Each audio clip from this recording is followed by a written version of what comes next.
Hello student. तो कल मैंने आपको बताया था क्रॉसिंग क्या होती है, simple, double, difference between crossing and who can cancel the crossing. ये मैंने आपको एक्सप्लेन कर दिए थे। अब आता है कि जब हम क्रॉसिंग करते हैं तो हम क्रॉसिंग में कुछ वर्ड लिखते हैं। जैसे कल मैंने आपको बताया नॉट नेगोशिएबल, अकाउंट पे ओनली, एंड कंपनी, ये शब्द हम लिखते हैं। स्पेशल क्रॉसिंग और जनरल क्रॉसिंग, 2 टाइप्स की क्रॉसिंग थी। तो उन दोनों क्रॉसिंग में हम कुछ वर्ड को यूज करते हैं इनसाइड द 2 पैरेलल लाइन। इस स्टाइल की जब जो 2 पैरेलल लाइन होती है उन पर हम कुछ शब्दों का प्रयोग किया जाता है। तो रेखांकन में जो विशिष्ट शब्द का प्रयोग किया जाता है उन शब्दों का कुछ इम्पैक्ट होता है। First of all I want to explain you not negotiable. एक वर्ड होता है नॉट नेगोशिएबल जो हम इन 2 पैरेलल लाइंस में लिखते हैं। इसका हिंदी में मीनिंग होता है विनिमय असाध्य रेखांकन। नॉट नेगोशिएबल वर्ड हम यहाँ पर लिख देते हैं और फिर उस चेक का जो है वो रेखांकन करते हैं। नॉट नेगोशिएबल ये जो वर्ड होता है वो हम लिख करके और फिर चेक का रेखांकन करते हैं। तो ये वर्ड लिखने का क्या मीनिंग होता है, उसका क्या इम्पैक्ट होगा, ऐसी क्रॉसिंग का इम्पैक्ट क्या होता है।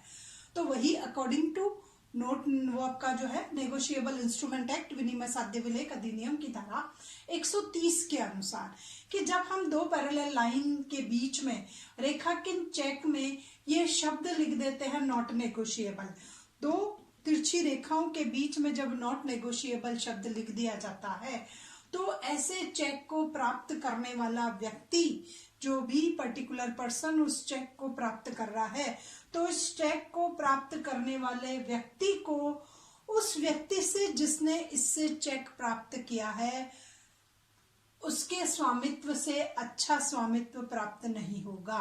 उसके स्वामित्व से अच्छा स्वामित्व प्राप्त नहीं होगा। वापस समझिए, ये एक आपका क्रॉस चेक है, नॉट नेगोशिएबल है। जैसे कल मैंने आपको बताया कि ये संगीता ने जो है किसको दिया है, मोहन को दिया है, टू पे मोहन, और ये नॉट नेगोशिएबल वर्ड लिख दिया। तो यहाँ पर इसका मीनिंग ये है कि मोहन को कभी भी संगीता से जो है वो श्रेष्ठ अधिकार प्राप्त नहीं होंगे। ऐसे चेक को प्राप्त करने वाला व्यक्ति और उस चेक को जिससे प्राप्त किया है उस व्यक्ति के स्वामित्व से अच्छा स्वामित्व इसको प्राप्त नहीं होगा। इसको संगीता के स्वामित्व से अच्छा स्वामित्व प्राप्त नहीं होगा और न ही वह ऐसा स्वामित्व किसी और को दे पाएगा। सपोज कीजिए मोहन ने इस चेक का इंडोर्समेंट कर दिया है मनोज को, तो वो मनोज को अच्छा स्वामित्व भी हस्तांतरित नहीं कर पाएगा और न ही अच्छा स्वामित्व प्राप्त होगा और न ही वह अच्छा स्वामित्व किसी अन्य व्यक्ति को दे सकेगा। तो ये हो गया इसका इम्पैक्ट। नोट नेगोशिएबल लिखने का मीनिंग ये नहीं है कि अब इस चेक का आप आगे हस्तांतरण नहीं कर सकते, या पराक्रमण्य है या नोट ट्रांसफरेबल है, ऐसा कुछ भी नहीं होता। ये हम लोगों को लगता है कि नोट नेगोशिएबल वर्ड लिखने के कारण अब इस चेक का आगे हस्तांतरण नहीं किया जा सकता। इस चेक का आगे हस्तांतरण हो सकता है, आप इसका एंडोर्समेंट एक पार्टी टू अनदर पार्टी इसका आप कंटिन्यूस कर सकते हो। तो नोट नेगोशिएबल लिखने से चेक एक व्यक्ति से दूसरे व्यक्ति की इसकी हस्तांतरणशीलता पर कोई प्रभाव नहीं पड़ेगा। मनोज के बाद जो है वो सोहन को जा सकता है, सोहन के बाद दिनेश को जा सकता है, इस प्रकार इसका ट्रांसफर हो सकता है।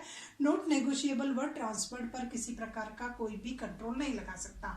हाँ, ऐसे चेक का कोई भी व्यक्ति यथाविधि धारक नहीं हो सकता।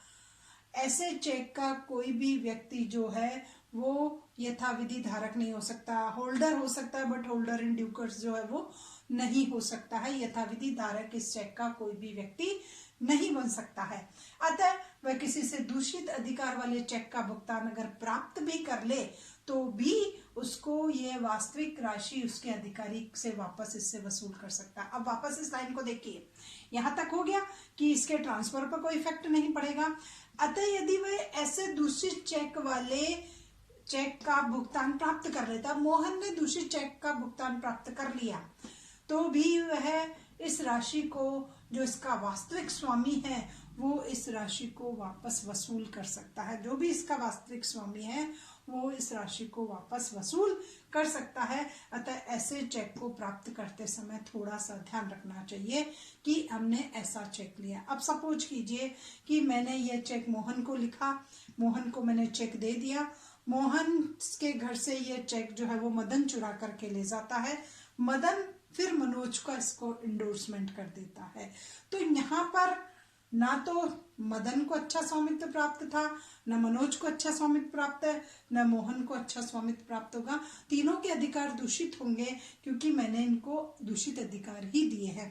अब अगर इसमें मैं नॉट नेगोशिएबल नहीं लिख करके एंड कंपनी लिखूं, एंड कंपनी लिख करके मैंने मनोज को मोहन को दे दिया, मोहन के घर से वापस मदन ने चुरा लिया, मदन ने चुरा करके मनोज को दे दिया, तो मनोज को जो है वो अच्छा स्वामित्व प्राप्त होगा क्योंकि उसने वो चेक पूर्ण सद्विश्वास के साथ प्राप्त किया है और इसमें एंड कंपनी शब्द लिखा हुआ है इसलिए।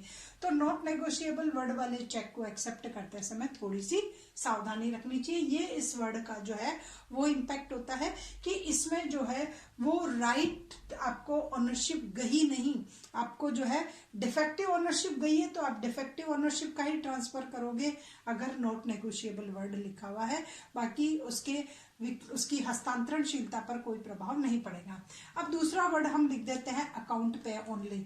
जब कभी भी चेक को लिया जाता है तो उसमें कभी कभी लिख दिया जाता है 2 पैरेलल लाइन के बीच में अकाउंट पे ओनली। हम सब एटलीस्ट इसी को यूज करते हैं। तो ऐसे चेक का संग्रहण केवल प्रापक के लिए किया जाएगा। ऐसे चेक का संग्रहण बैंक केवल मात्र जो भी लेखक ने जिस भी प्रापक का नाम यहाँ पर लिख दिया गया है उस प्रापक के लिए ही प्राप्त किया जाएगा और बैंक सुरक्षा के दृष्टिकोण को अपनाते हुए संग्रहणकर्ता बैंक ये राशि प्रापक के खाते में ही जमा करेगा। जैसे मैंने लिखा मोहन, तो ये राशि मोहन के खाते में ही जमा होगी। अब मूल प्रापक इसका प्रस्थांकन कर दे, जैसे मोहन ने मदन को प्रस्थांकन कर दिया, मदन ने मनोज को कर दिया, तो इसमें बैंक को इग्नोर कर देना चाहिए। ऐसा प्रस्थांकन जो है उसका कोई प्रभाव ही नहीं होता है। यहाँ पर प्रस्थांकन जो है वो अप्रभावहीन हो जाएगा। बैंक को यहाँ पर कुछ भी ध्यान नहीं देना है। फर्स्ट राइटर ने फर्स्ट प्रापक का जिसका भी नाम लिखा और यहाँ लिख दिया अकाउंट पे ओनली, तो बैंक को प्रस्थांकन को इग्नोर कर देना चाहिए और केवल मात्र मोहन के खाते में राशि जमा करनी चाहिए। तो अकाउंट पे ओनली शब्द का वर्ड यह हो गया कि संग्रहण केवल प्रापक के लिए किया जा रहा है। अब मैंने इसका आगे इंडोर्समेंट के लिए मैंने इसको कहा ही नहीं आगे, क्योंकि मैंने लिख दिया अकाउंट पे ओनली इसी के खाते में राशि जमा करानी है। तो संग्रहणकर्ता बैंक को सुरक्षा के दृष्टिकोण से ये ध्यान रखना पड़ेगा कि वह राशि केवल प्रापक के खाते में ही जमा करे, चाहे इसका आगे इंडोर्समेंट कर दिया गया हो।